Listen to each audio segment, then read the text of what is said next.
Hi, I'm Dr. Suresh Kawadkar, and I'm a GP and board certified lifestyle physician.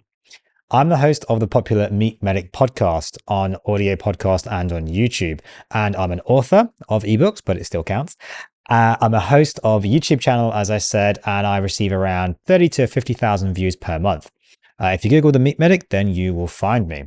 Now, today, I don't have much to declare. I'm an author and a podcaster, like I said. I've got health courses available, and I'm a doctor that likes to cure people and likes to deprescribe and get away from drugs. So yeah, drug companies don't like me, but that's pretty much all I have to declare. Now, a little bit about myself. I was born and raised in the UK, moved to Australia around 4.5 years ago. And just like most people, I've had my own personal health journey.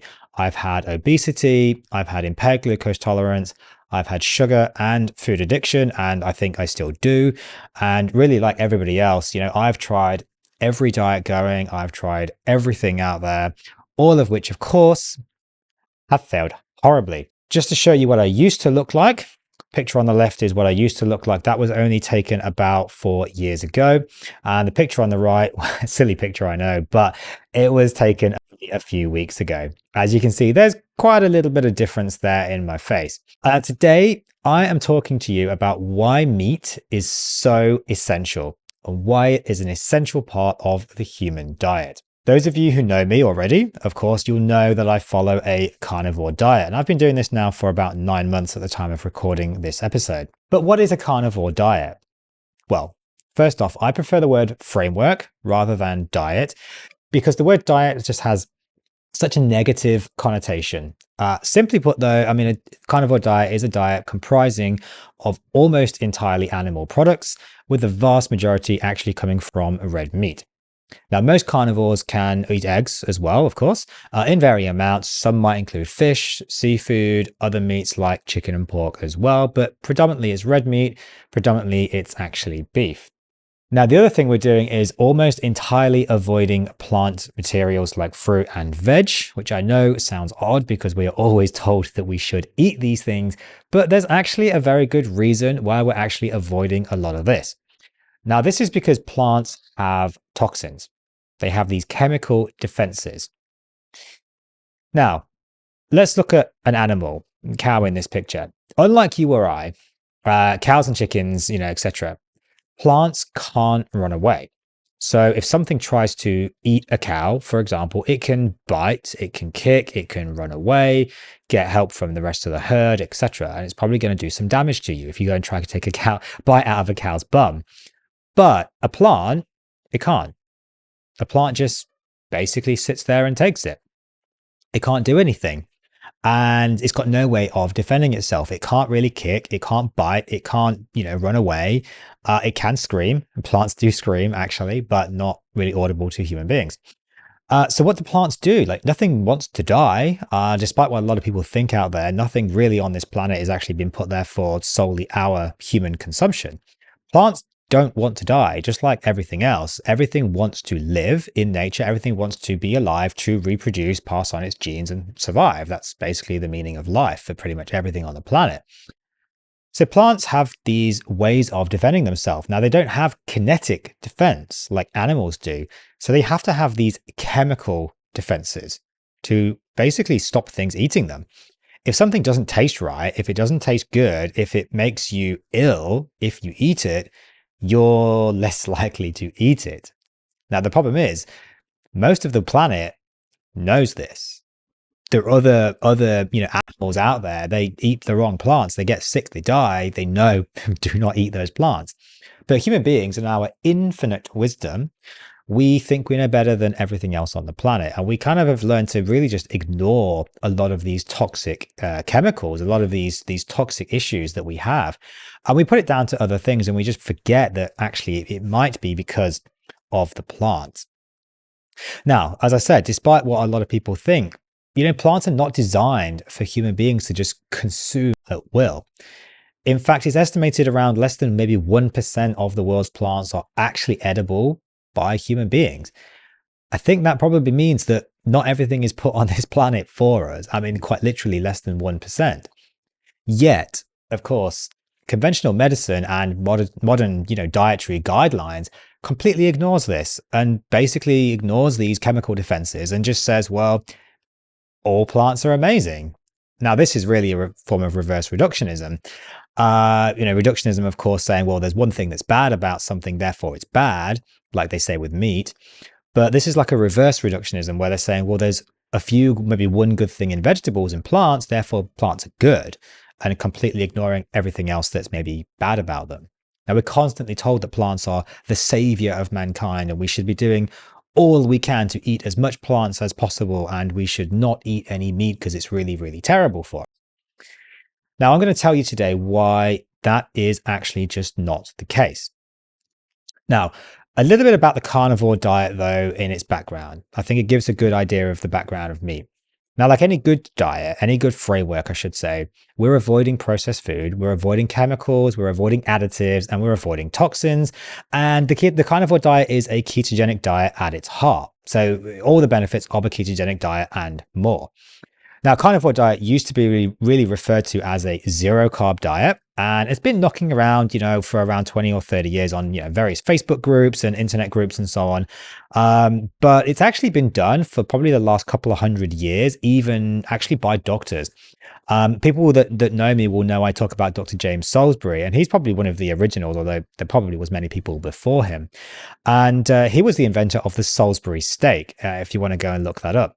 And he really believed that many diseases that we suffer with nowadays, he was 150 odd years ago, but he believed that a lot of these diseases were caused by plants.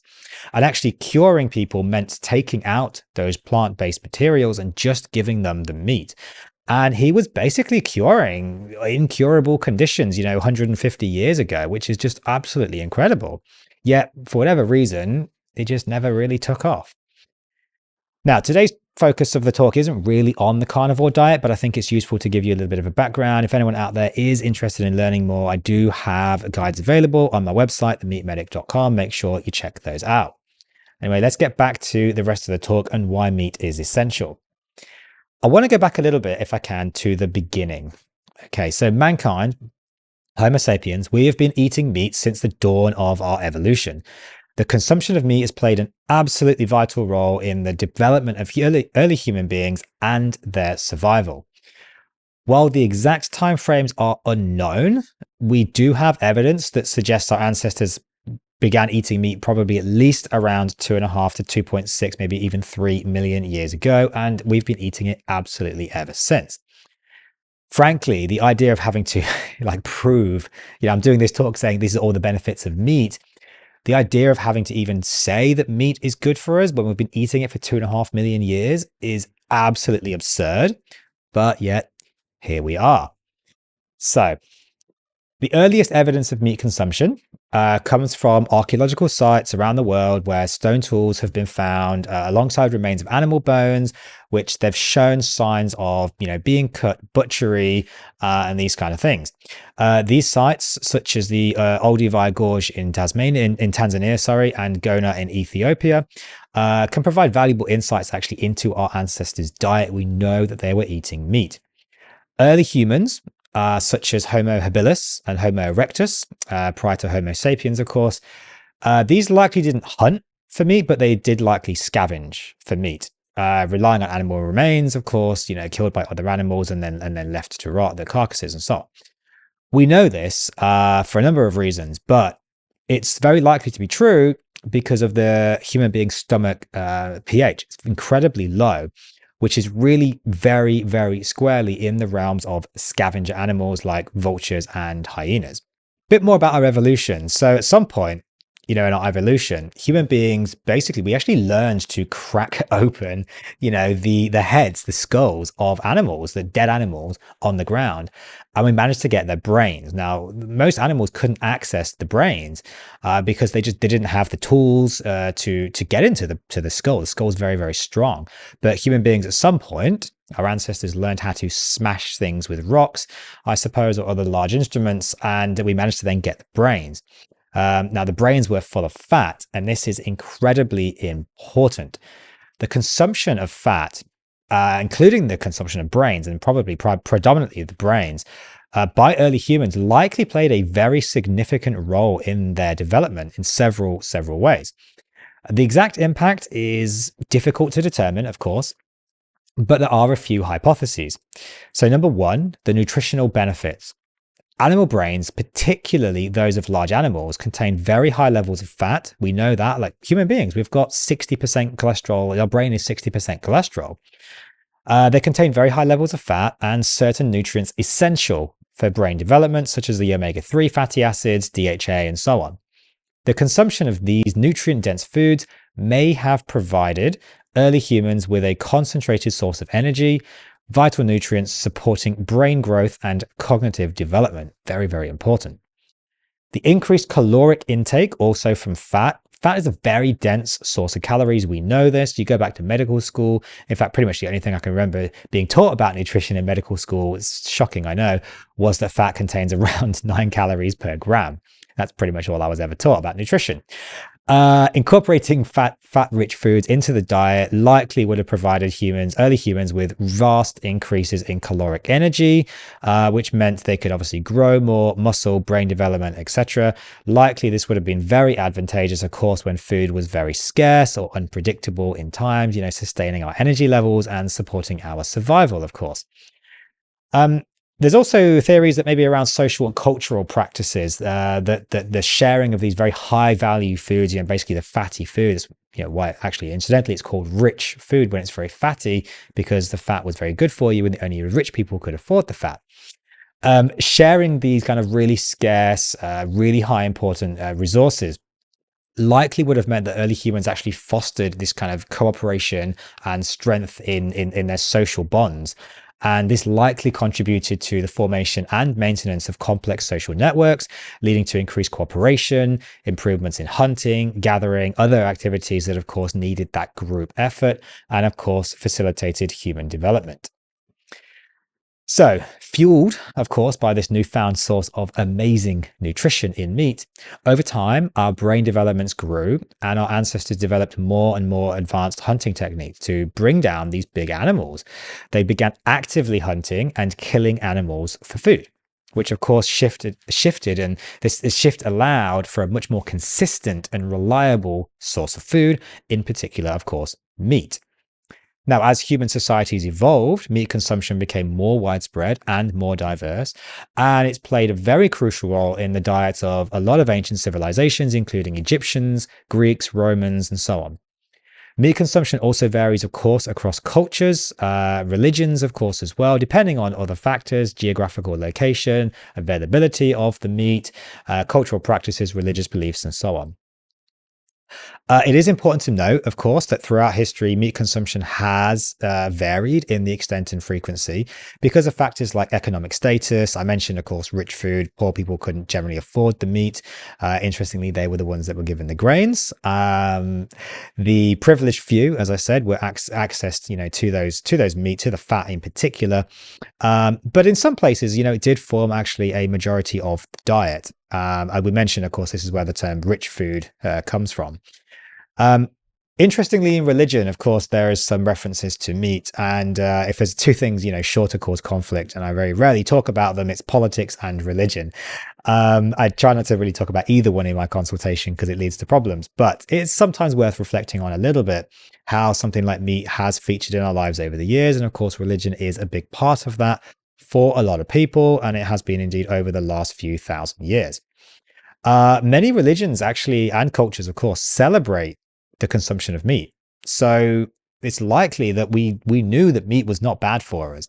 There's references to slaughtering of animals, the sacrifice, and sharing meat as family pretty much across the board when it comes to religious texts. And these have potentially been around for thousands of years. When we look at specific religions, of course, there can be other anecdotes there that people following the carnivore diet will tell you they actually just feel better on certain types of food. For example, people will tell you they feel the best on things like beef, other ruminant animals, maybe, and just not as good on other animals like pork and chicken. Now, this actually, we can see in some religious texts, there are some anecdotes here that might mirror it. So, for example, in Judaism, kosher meat must come from animals that chew the cud and have cloven hooves. I mean, basically, this is ruminant animals. Certain types of meat, such as pork and shellfish, in this example, are considered unclean and forbidden. And of course, for Muslims, pork is also forbidden as well. Now, Could that be that this is because these foods are maybe just not as good for us? And maybe this is why people feel better when they don't eat those and they eat the beef instead. Possibly. Now, that might be a reach, of course, but coincidence, I'm not sure I believe much in coincidences anymore. Now, of course, you could argue, well, maybe Hinduism is different. And Hinduism states, of course, that we shouldn't eat beef, that cows are sacred. And Hinduism is, predominantly actually a vegetarian culture, but there are some out there that believe, and I do believe Dr. Pran Yoganathan, if anybody knows him out there, and if he watches this video, please get in touch and let me know if I'm wrong. I apologize if I'm wrong. Some people out there believe actually that if you go back far enough to pre-colonial days, Hindus actually ate beef, and maybe they actually celebrated beef and cows because they realized how good they were for them in terms of eating them. And they actually only really changed their diet when they were forced to by the British invasion, when they actually took a lot of the good food away and left them with the grains. Culture, of course, I've mentioned. Religion is a big part of culture, of course, but culture exists outside of religion as well. Think about any time you've gone to a party, a gathering, probably a barbecue, here in Australia, particularly, you're going to feast on meat. Nobody goes to a barbecue and says, oh, can I have some coleslaw? No, nobody goes to a barbecue for the salad. There's always that obligatory bowl of salad that's there, still sitting on the side that really no one's ever touched. There's a reason for this. You go out to a restaurant, you go and look at the menu and you think, oh, what meat do I want today? And then you just get whatever comes with it. You don't kind of go to a restaurant and go, you know what? I really want spinach today. I wonder what meat comes with these potatoes. I really want potatoes today. You don't do that. You go, okay, what beef do I want? What steak do I want? That's what you go for. What is meat? Well, to understand why meat is essential for humans, we kind of have to actually know what meat actually is. Now, this might sound like a silly question, but how many people out there actually know what meat is when it comes to the definition? Many people mistakenly synonymize it with protein. Now, meat is protein, of course. It contains protein, I should say, but it's so much more than protein. Now, meat can be broadly broken down into two categories: organ meats and muscle meats. Fairly straightforward. Organ meats refer to organs such as liver, kidney, heart, brain, and muscle meat refers to just everything else. Most of us, we're pretty used to eating muscle meats: steak, chicken, minced beef, roast dinner, for example. These are all muscle meats. I want to talk a little bit about organ meats though, first. Now, many people don't actually enjoy the taste of organ meats. Some people do. I actually did a recent video on my podcast, episode of my podcast about Carnivore Q&A about organ meats. Definitely check that out if you haven't seen that one. A lot of people saying, they actually do like the taste of liver, which is interesting. Organs such as liver, heart, brain, spleen, thymus, these are absolute powerhouses of nutrition. There's really no doubt about it. They do contain a vast array of minerals, vitamins, other nutrients, of course, many of which are essential for human life. Now, touted by some as essential organs, they actually aren't essential. We don't have to eat them. But some people do eat organs like liver. They're regularly consumed by some people because of the abundance of these nutrition, basically. And you can see from the infographic on the screen here. Now, it should be noted, though, of course, that you can have too much of a good thing. And liver is very large, usually in vitamin A. Excuse me if I go between vitamin and vitamin. I'm still kind of transitioning in my Australian lingo. Now, vitamin A buildup can be deadly. It's pretty uncommon that it happens, but it is potentially possible. Most of us know that vitamin A is also teratogenic. That means it can harm a growing fetus. So again, vitamin A can actually be an issue. Beef liver particularly contains a lot of vitamin A. Interestingly, chicken liver is a lot lower in vitamin A. So if you are going to eat liver, I'd actually recommend chicken liver. Muscle meat, of course, is still absolutely full of nutrition. It's a lot more than just protein. Again, you can see on the screen here, this is a fantastic infographic again from Nutrition with Judy. Make sure you check out her channel, of course. Again, if we look at this picture, there's so much more to this ribeye than just protein. There's so much more in it. There's loads of minerals, loads of vitamins, loads of nutrients that we need for human life. Now, another thing that muscle meat, of course, or meat in general has is the fat. It's not just protein. There's far more to it than just protein. Fat is a major, major component of meat and one that we really do need. Now, hopefully, most people listening to this, most people out there watching this, listening to this will understand the importance of fat, but I'll reiterate it nonetheless. Fat plays a crucial role in the body. And as I previously mentioned, it's likely to be what's fueled the majority of our evolutionary brain development and as a human species, our evolution. Fat plays a number of crucial roles within the body and is absolutely essential for overall health and well-being. Now, here's just some of the reasons why it's important. Energy source. So fat is a very concentrated energy source. As I mentioned, at least 9 or roughly 9 calories per gram of fat. When we consume more calories than we immediately need, that excess energy can be stored in the form of fat. Now, that's mostly carbohydrates that go to fat, but that's an aside.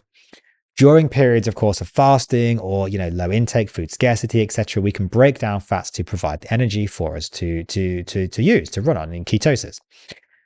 Fat also helps nutrient absorption. So certain vitamins like vitamin A, D, E, and K, these are fat soluble, meaning they require fat to actually be essentially absorbed into the body and actually then utilized within the body.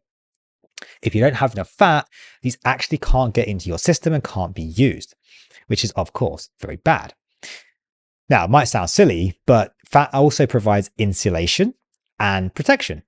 And this is actually quite important. It actually provides vital padding around the organs. You may have heard of, this term visceral fat. Visceral fat is kind of really the fat around your organs. Now, in excess, this is very dangerous for us. But actually, if it's too low, this is actually quite bad for us as well, because those organs actually need protecting, and the fat layer around them actually does protect them.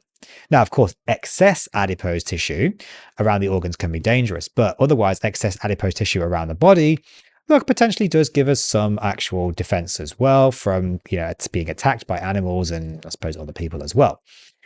It can act as a thermal insulator as well, which can somewhat help to regulate body temperature.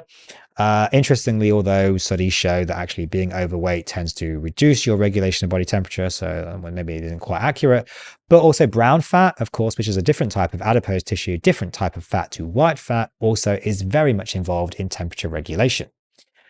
Hormone production. So fats are involved in the production of a lot of hormones within the body. Pretty much all of the hormones we have in the body are just mostly fat, but particularly our sex hormones. If you're not eating enough fat, you are not going to get enough sex hormones, estrogen, testosterone, progesterone, and so on.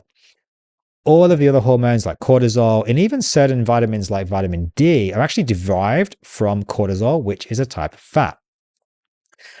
Cell structure and function. Now, some people know this, some people don't. Fat is a vital component of cell membranes. Without fat, basically your cells just literally, they just disintegrate. Fat and cholesterol particularly really actually makes up the vast majority of your cell membrane, actually holding your whole body together. It's also really important for cell signaling and cell functioning and allowing those nutrients to come in and out of the cell. And it allows waste products to also leave the cell. So without fat, we can't get anything in and we can't get anything out. And this is very, very bad for us. Fat also plays a role in places like nerves, like in myelin, the myelin sheath that we lose typically when we have conditions like multiple sclerosis, for example. That myelin sheath is actually majority fat, and large amounts of dietary fat can actually help those nerves to function, potentially even regenerate, which is incredible. And there's all sorts of stories about people following high-fat ketogenic carnivore diets actually further, recovering from stroke, even decades after a stroke, which is absolutely incredible. Now, fat also gives us satiety, makes us feel full, and it gives us flavor to our food. Now, you could argue flavor isn't really essential, but it's bloody nice to have a nice steak. Including, moderate amounts of dietary fat. I would say high amounts of dietary fat, it can really contribute to a feeling of satiety, which helps to, of course, curb excessive hunger, snacking, overeating, and so on. As we said, fat really adds flavor and texture to a food as well, which just, it's nice to eat enjoyable food.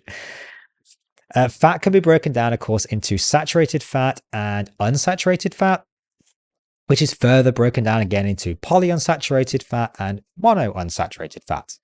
Now, we are frequently told that saturated fat is bad for us, but is that really the case? Now, this all comes from the very widely, unfortunately, held myth that cholesterol causes heart disease. Now, it doesn't, basically, but cholesterol is essential to our body. It really doesn't make any sense that something that is essential for our body, something inherent within our body that we've been eating for 2.5 million years, is somehow bad for us. That really doesn't make any sense at all.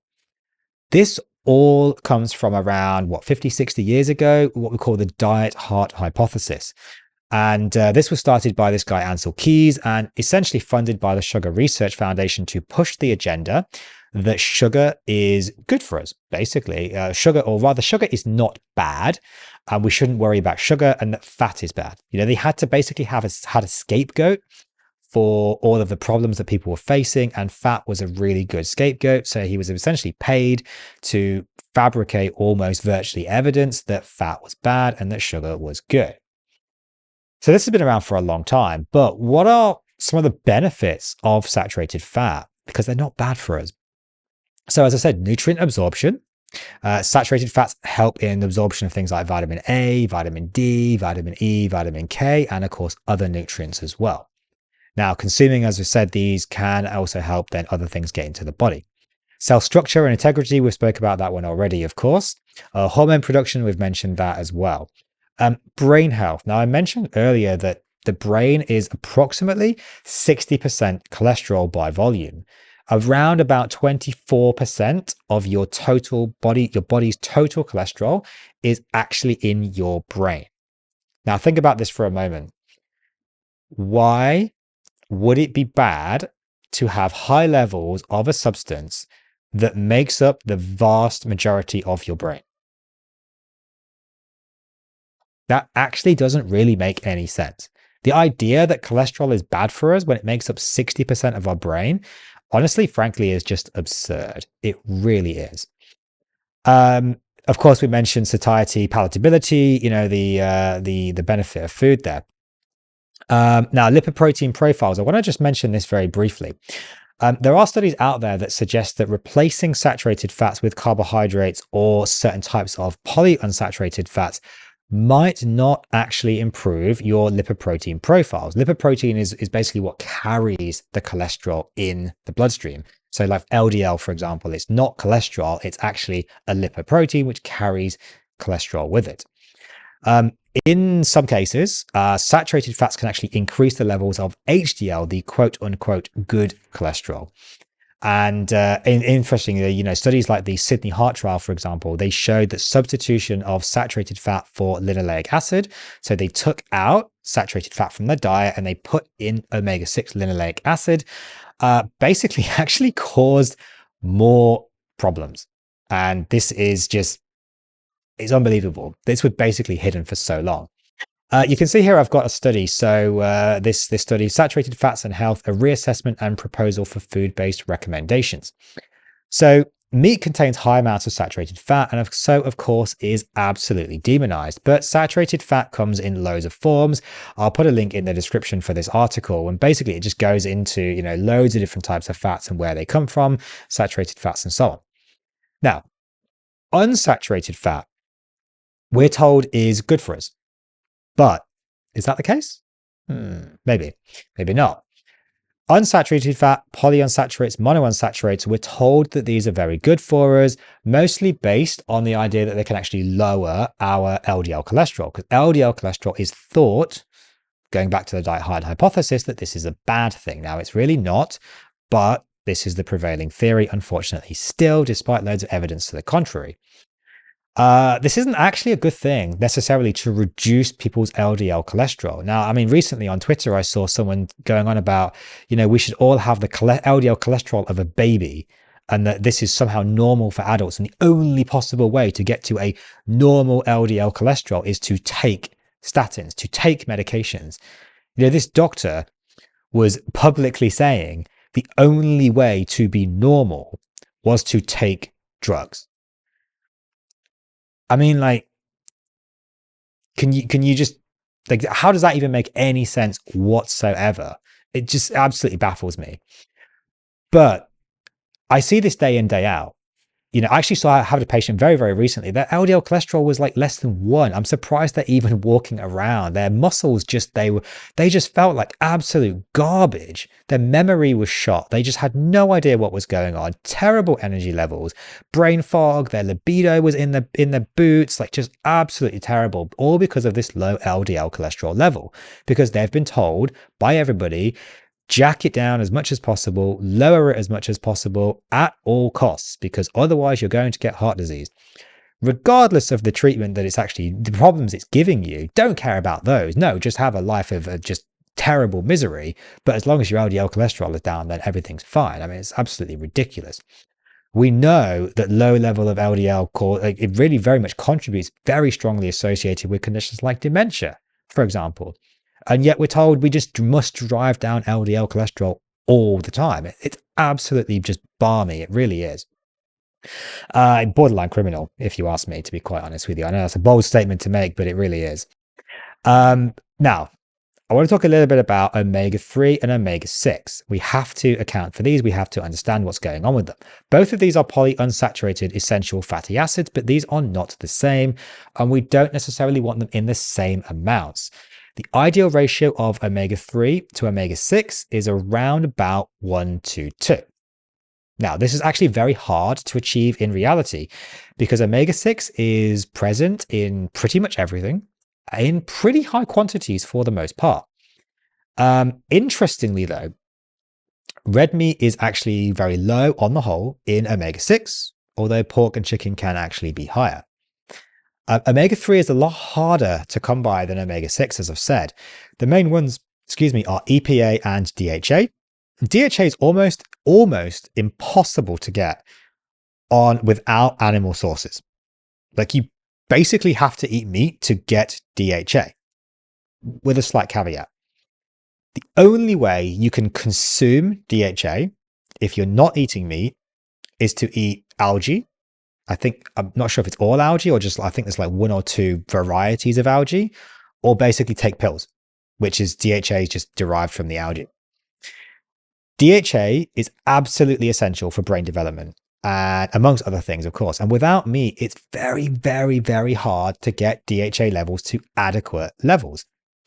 Now, I know what people out there are going to say. Well, the body can convert ALA, alpha linoleic acid, which is another omega-3, to DHA. Yes, it can. It absolutely can. But in very low levels. And that's the way that a lot of things work in the body. Yes, your body can produce it.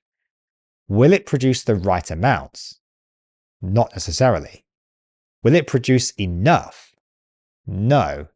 It will produce the bare minimum. And that's often how things work in the body. So just because it can make DHA from ALA doesn't mean it's going to be a decent amount. It's often actually insufficient to maintain that proper brain function. Now, let's talk a little bit about protein. So meat is a lot more than just protein, but of course, protein is a huge part of what makes up meat. But let's just break it down a little bit further. What actually is protein? So protein is a macronutrient that's essential for growth and repair, maintenance of tissues in the body, for example. It's comprised of a lot of smaller units all attached together called amino acids. Now, these are often referred to as the building blocks of protein, and there's 20 different amino acids that can combine in various ways, of course, to form all these different proteins in our body. Proteins play a crucial role in the body. A wide range of functions, including structural support. They provide structural support to cells, tissues, organs. They form the framework for muscles, bones, tendons, ligaments, skin, other connective tissues. Enzymes, like basically every enzyme in the body is a protein, and a lot of proteins are enzymes, which usually, are catalysts. They facilitate all these biochemical reactions going on in the body. Enzymes are pretty much involved in everything going on in the body: digestion, metabolism, cellular energy production. I mean, pretty much everything. Transport and storage. I mentioned lipoproteins. So these are proteins that are carrying the fat. Proteins act as transport molecules, such as, hemoglobin is a protein carrying oxygen, of course, in the red blood cells. Lipid protein, sorry, we mentioned already, of course, as well. Some of them store essential substances. Like iron is basically stored as ferritin. Amino acids can be stored as albumin, for example. Protein also supports our immune system function. Antibodies are specialized proteins that play a vital role in the immune system's defense against foreign substances, as I'm sure people know, pathogens, infections, and so on. Hormones, we mentioned those, of course, already, but certain proteins can act as hormones, again, regulating various physiological processes within our body. For example, insulin, growth hormone, cortisol, these are all proteins. Cell signaling, as I mentioned earlier, of course, fats involved in this, but also proteins can be involved in. I mean, the list just goes on, it really does. Cell signaling, and of course, muscle contraction, muscle proteins such as actin and myosin, going back to medical school days, these enable muscle contraction and movement. Of course, absolutely essential. What are amino acids, though? So these are the building blocks of proteins. As we said, these are organic compounds composed of carbon, hydrogen, oxygen, and nitrogen, along with, of course, some other elements. Now, as I mentioned earlier, there's 20 different amino acids found in proteins, and these can be classified into two categories: essential and non-essential. Pretty straightforward. Essential amino acids, these are the ones that the body cannot produce, so it absolutely must be obtained through the diet. And there are 9, get that right, 9 essential amino acids, and these are histidine, isoleucine, leucine, lysine, methionine, phenylalanine, threonine, tryptophan, and valine. Now, non-essential amino acids, there are 11 non-essential amino acids. These can be synthesized by the body or from other parts of the body and so on. So they're not considered essential, though it's still a good idea to get them in your diet. Alanine, arginine, asparagine, aspartic acid, cysteine, glutamic acid, glutamate or glutamine, glycine, proline, serine, and tyrosine. 11. Now, these, bizarrely, sometimes, whilst they're non-essential, they can actually become what they call conditionally essential under certain circumstances, like such as your illness, stress, specific psychological conditions, for example. They actually pretty much become essential within the body, which means we have to get them in the diet because we can't make them in enough quantities. As I've said, this is the way that the body works sometimes. Amino acids are all linked together to form these what we call polypeptides. Through peptide bonds, these then interact with each other to create these functional proteins with different shapes and structures and, of course, functions within the body.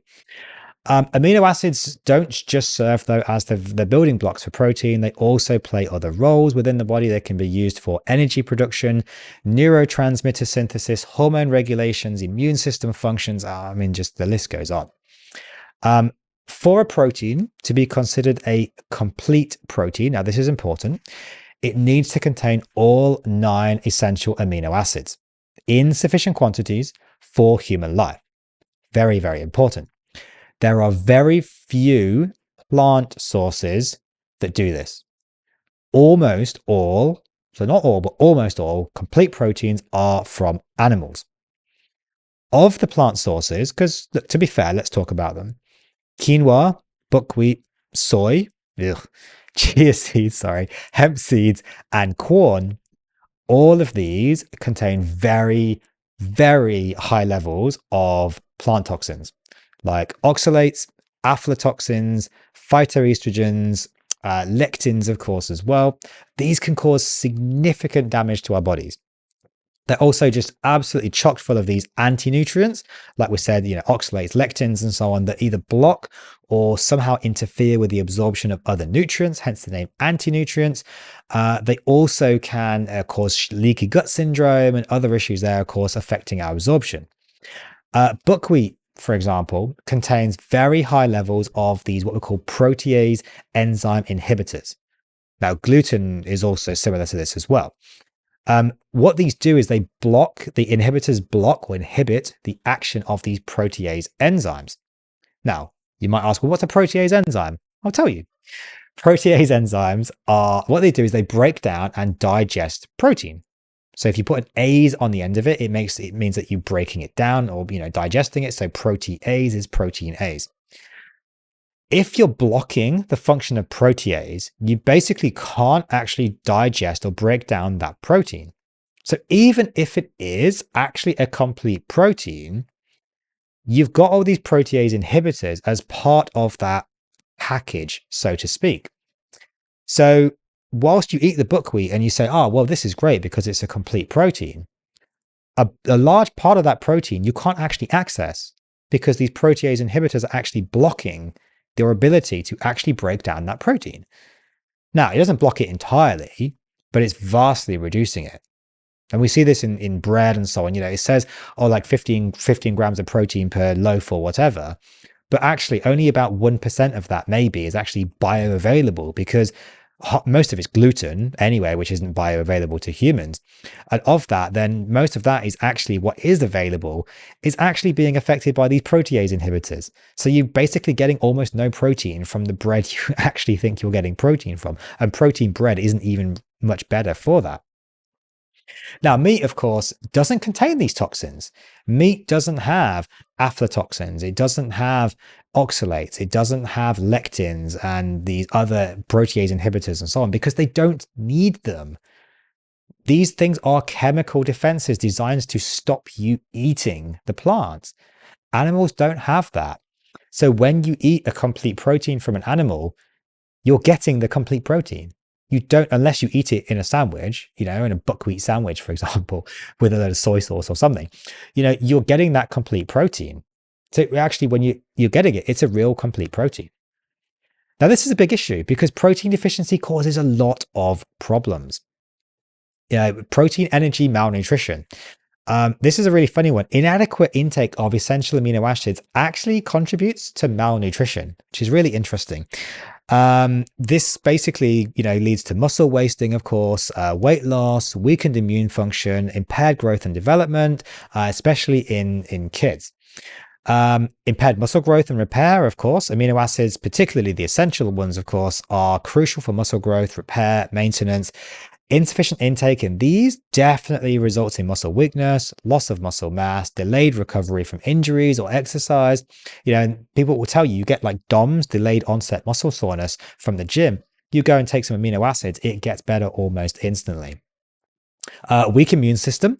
Amino acids, of course, play an absolutely vital role in our immune system, which, of course, is very, very important. We mentioned wound healing already earlier. So lack of amino acids will result in impaired wound healing. Hormonal imbalances, neurological problems, amino acids. Actually, this is an important one, such as tryptophan, tyrosine, phenylalanine. These are all really important precursors, which means they're the bit that comes before neurotransmitters. So they essentially made up into neurotransmitters like things like serotonin, dopamine, norepinephrine. These are really important that we have these. Inadequate intake of these amino acids can adversely affect our brain function, mood regulation, and cognitive performance. Now, of course, most people probably know out there, you probably heard of SSRIs, these selective serotonin reuptake inhibitors, or so-called antidepressants, or so-called happy pills, that people say. What we're trying to do there is actually increase the amount of serotonin in the brain. Now, there's other ones like SNRIs, selective norepinephrine, noradrenaline reuptake inhibitors as well. Excuse me, sorry. And you may have heard of things like dopamine, as far as Parkinson's and so on. If we're not getting adequate amino acid intake, we're not getting the building blocks for these things that we're trying to increase in mood disorders like depression and anxiety and issues like Parkinson's. These medications, are they even going to work? Because we're not actually even having the building blocks. It's crazy. Maybe this is why we see evidence rates of things like depression, mood disorders that much higher in vegetarians and vegans, for example. I apologize, by the way, if anybody can hear my baby screaming in the background. We've got a newborn, and my wife's doing her very best to try and calm him down. Of course, impaired nutrient absorption. I kind of alluded to this already, but really interestingly, when you have a low level of amino acids, you actually can get lower absorption of other things. actually in the diet, which is absolutely fascinating, which of course can then lead to other nutritional deficiencies, not just the amino acids. What are some other benefits of meat though? You can read on the screen, of course, but iron, B12, zinc, B3, B6, selenium. Now, basically, let's talk about B12 first. The only way you can get B12 from plants is basically by fortifying them with artificial B12. So bread, for example, or cereals that have B12 added to it. There's no B12 from plants. It just does not exist. Basically, I mean, that pretty much is the argument for meat, straight off. One, like you can't lose the argument when you say the only way you can get B12 is from meat. Like that's just won the argument already. But let's carry on anyway. Meat, of course, is a very rich source of essential vitamins and minerals, overall health and well-being. Iron, we mentioned, of course, most people know red meat is an excellent source of iron. Iron is absolutely crucial mineral involved in so much within the body, mainly, of course, hemoglobin, carrying oxygen around our blood. Also plays a vital role in energy production and immune system. You ask anyone who's got iron deficiency, they'll pretty much tell you I get ill all the time. You ask anyone who's ill all the time, they've probably got iron deficiency. Iron from animal sources, you may or may not know this, is what we call heme iron. Now, heme iron is much more easily absorbed compared to non-heme iron, which comes from plant sources. Heme iron also does not require high levels of vitamin C to be absorbed, whereas non-heme iron from plants does. Zinc, so meat, particularly red meat, of course, is a significant source of zinc as well. And zinc is absolutely essential for various functions within the body. Again, zinc deficiency is a big problem when it comes to the immune system, wound healing, DNA synthesis, growth and development. I mean, you name it. Plays a vital role in maintaining healthy skin, hair, nails, I mean, so much. Inadequate levels of zinc we see almost always associated with things like insulin resistance, type 2 diabetes, high stress levels like cortisol being high, and very poor levels of sex hormones. Vitamin B12, of course, we mentioned, is only found in animal meat. You cannot find it in plants, absolute zero, zip, nothing, unless it's been artificially added, and then it's an artificial B12. B12, of course, is absolutely essential for human life. Without B12, you basically will die. So, I mean, like I said, that basically makes the argument for me just very easy. But B12 is essential for neurological function. If you have B12 deficiency, you can get what we call dorsal column in the spine degeneration, formation of red blood cells, of course, DNA synthesis, energy metabolism, and so on. Niacin, vitamin B3 or vitamin B3, particularly poultry, but meat, generally is very good. Excuse me, sorry, for niacin. Vitamin B3 or niacin is essential for energy production, proper functioning of the digestive system, and maintaining healthy skin.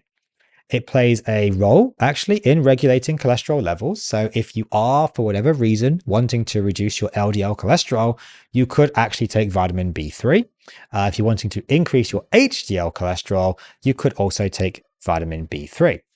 Vitamin B3 also, interestingly, is a very potent vasodilator, which, if you'll excuse the pun, can have a very sizable effect on erections. Improve libido, orgasms, both male and female, and general sexual health, basically, as well as peripheral circulation can be improved with vitamin B3.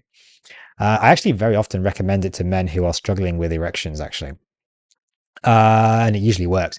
Vitamin B6, meat such as beef, pork, poultry, of course. These are very good sources of vitamin B6, which again is involved in lots of things within the body, enzyme reactions, brain development, immune system, protein metabolism, red blood cell production, I mean, you name it.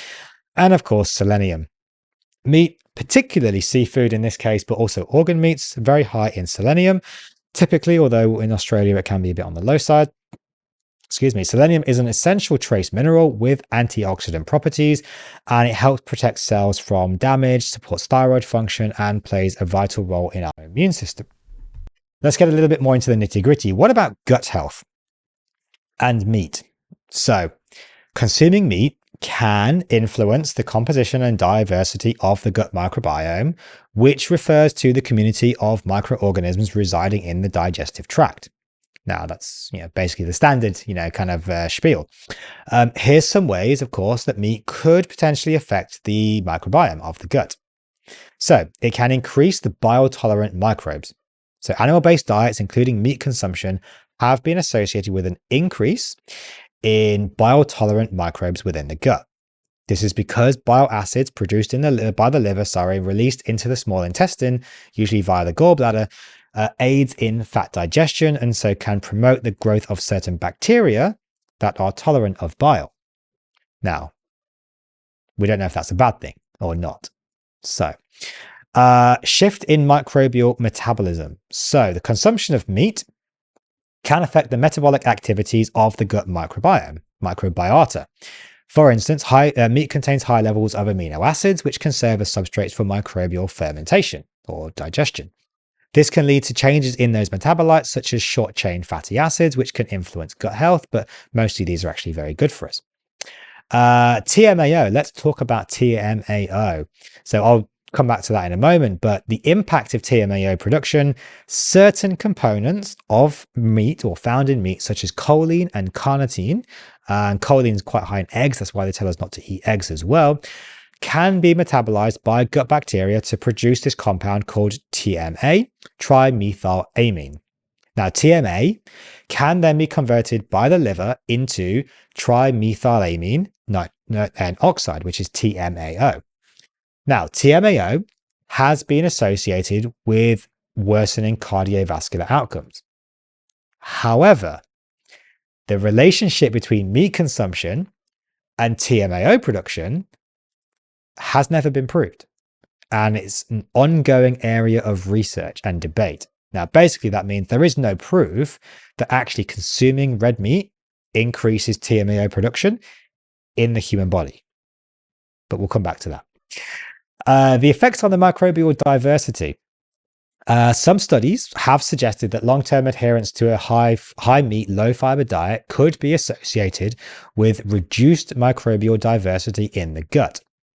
Now, the general spiel is that a diverse microbiome is generally considered beneficial for overall health and is associated with better digestion, nutrient absorption, and immune function. Now, the problem with that is nobody knows what a good microbiome actually is. There's a lot of assumptions when it comes to these things. Nobody actually knows, and anyone that tells you they know what a good microbiome is actually probably just lying, because we actually don't really know. We know there are some bad things that we don't want there, but we actually don't really know what is the essential microbiome. So we do have to take that in mind. Just going back a little bit to the nutrient absorption, immune function, and digestion, you ask any carnivore, they'll tell you they feel the best they've ever felt. Their gut is the best it's ever been. They're very rarely deficient in anything, and their immune system is usually just absolutely incredible. So again, is that a bad thing to have a reduced diversity? Maybe, maybe not. All right, let's come back to TMAO. Almost done. So TMAO stands for, as I said, trimethylamine N oxide. And you can see the slide on the screen. This is a small organic molecule that is produced in the body as a result of certain metabolic processes. So TMAO is formed from TMA, trimethylamine, which is generated by the gut bacteria, as I said, during digestion of certain elements like choline, betaine, and carnitine, which are commonly found in red meat, fish, eggs, and dairy products. TMAO has gained a lot of attention in recent years because of its potential implications for human health, particularly cardiovascular disease. There is research that suggests that elevated levels of TMAO in the blood can be associated with an increased risk of certain conditions, as we mentioned, like cardiovascular disease. It's thought that TMAO might contribute to the development of atherosclerosis, which is a condition characterized by the accumulation of fatty deposits in the arteries. However, as we said, this is an area of ongoing research. Now, that's the standard kind of gumph, that's the standard spiel, but let's just unpick that a little bit. TMAO is all the rage right now. It's basically being used as ammunition against red meat and against fat and so on. And this crusade by World Health Organization and, you know, Bill Gates and other people out there, basically people standing to profit, of course, this crusade to get everyone to eat, you know, go vegan, eat plant-based, eat all these fake meats, Beyond Meat, etc. Actually, as a side note, it's kind of hilarious that a lot of these fake meat companies are actually being sued by their investors for faking profits. But anyway, that's I digress. What all these studies, you know, won't tell you is that there's actually a vital piece of information that's actually missing. So, TMAO could potentially cause heart disease. Tick. Yes, it could.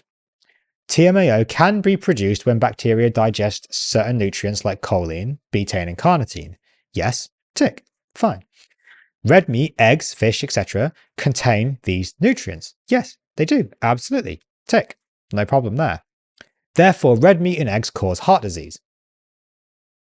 No, that's wrong. There's a vital step missing here. And that's, does red meat actually produce high levels of TMAO in human beings? We don't know. The answer is nobody knows. Now, to my knowledge, this has never actually been studied. Does actual red meat, not meat consumption, you know, they take people eating like McDonald's, you know, 24/7 and say, oh, you know, what's your TMAO levels? To my knowledge, there's no studies actually looking at TMAO production in someone who is eating proper red meat, like a steak. Where is those studies? Please, if anyone out there is watching or listening to this that knows a study, please send it to me. I would love to read it. To my knowledge, these studies don't exist. Now, the alternative explanation is they do exist, but they've never been published. Now, I'm not a conspiracy theorist, but that's certainly possible. I don't see how it would be that difficult to do a study because we can measure TMAO levels. And, you know, they do it for like, they give them burgers and stuff, you know, like, you know, McDonald's burgers, and then say, well, what's your TMAO levels? Oh, they went up. Okay, fine. Why can't they do that with a steak? It's pretty simple study. They're doing it with a burger. Why can't they do it with a steak? I would probably guess that they have done these studies, but they just don't want to publish them. Because my guess is they don't actually show that they raise your body's TMAO levels. And that just completely destroys the argument that red meat is bad for us. So they probably have done them, they just aren't published, most likely. So basically that, yeah, it's completely fake. You know, they're telling you that, you know, TMAO levels will go up when you eat red meat, but they're not telling you, what they're not telling you is these people are eating really high sugar diets, fast food, takeaways, absolute garbage. And then they just say, oh, well, you know, they ate meat. So, you know, red meat causes cancer. Red meat's TMAO and it causes bowel cancer. I mean, it's absolute garbage. It absolutely is. At best, it's misleading, an awful methodology and just bad study. At worst, it's intentionally misleading and just basically lies. So if you can't show that like red meat, like a steak or an actual egg by itself causes TMAO to rise, then you can't say that red meat causes TMAO levels to rise. That's it. You just can't say it. It's also really unlikely. Okay, bear in mind, TMAO is produced by mostly colonic bacteria. It's very unlikely that any meat will actually get to the colon, or very, very, very little. You ask any carnivore how much they poo, almost nothing. There's almost nothing coming out. Now that meat is not being digested really in the colon. It's being digested before the colon. Hardly anything's actually getting to the colon. You know, beef and eggs are almost 100% bioavailable. There's almost nothing left for the bacteria in the colon to actually digest and produce TMAO from. So again, like, does this actually make any sense? If we go back again to James Salisbury, I was mentioning him earlier, of course, his Salisbury steaks, his idea was basically to let the bowel rest as much as humanly possible. These people almost had literally nothing coming out of their bowels. Literally nothing. They just wouldn't even poo because the idea was they literally had nothing coming out. He took out all of the meat fiber, the connective tissue, everything. And basically, they just didn't really poo. Now, if they're not pooing, that means nothing's actually getting into the colon. If nothing's getting into the colon, how do you have meat that can then be converted into TMAO? It doesn't actually make sense. TMAO production is also predicated on the idea that we have this pathogenic gut bacteria. But this is actually far more likely to be present in someone on a terrible diet. For example, the standard American, standard Western diet. There's really no evidence at all that anyone consuming a clean, healthy, additive-free, chemical-free, toxin-free carnivore diet will have high levels of these bacteria in their gut, and therefore high levels of TMAO. And this is where the science absolutely falls flat on its face. They won't tell you these things. They hide behind these scary headlines that red meat causes bowel cancer, red meat causes heart disease, red meat causes TMAO, to try and scare you into reducing your red meat consumption, because probably they're trying to sell the fake meats. So thank you guys for listening. This has been a little bit of a long talk, but I hope it's been useful talking about why meat is important. I believe I've provided a comprehensive overview of the benefits of meat consumption, including the importance, of course, of protein and essential vitamins, minerals like iron, zinc, B12, and of course, fat. Now, of course, it goes against the very commonly held belief that meat and saturated fat is bad for your health, but I've hopefully explained, why that might not be the case and the benefits of these. Hopefully, I've managed to address some of the concerns around meat consumption, like gut health, TMAO production, and of course, highlighting some of the limitations of the current research and the potential for misleading information. I've obviously spoke about the key, nutrients found in meat, of course, and I've shown you the importance of incorporating meat into your diet. And I've also addressed the misconception, of course, that saturated fat is bad for us by showing that it can actually have enormous benefits. Of course, we spoke about TMAO production. Thank you all for listening. Hopefully, you guys are all now free to enjoy red meat without any major concerns around cardiovascular disease, bowel cancer, heart disease, as I said, TMAO production, and all this other nonsense that they tell you. Again, ask them to show you the studies. Show you the study that shows a steak gives you heart disease, a steak gives you bowel cancer, a steak gives you TMAO. They can't, because that research doesn't exist. They hide behind these other headlines like, just meat causes cancer, but they include all this garbage food within that. There's no evidence anyone on a really high quality, clean carnivore diet actually gets these problems. There really isn't. Anyway, guys, thank you for tuning into this episode of the Meat Medic podcast. It's been an absolute pleasure to talk to you today on why meat is essential for the human diet. Thank you very much for listening. If you've got any comments, questions or comments, pop them in the comments, of course. Otherwise, I'll see you in the next episode.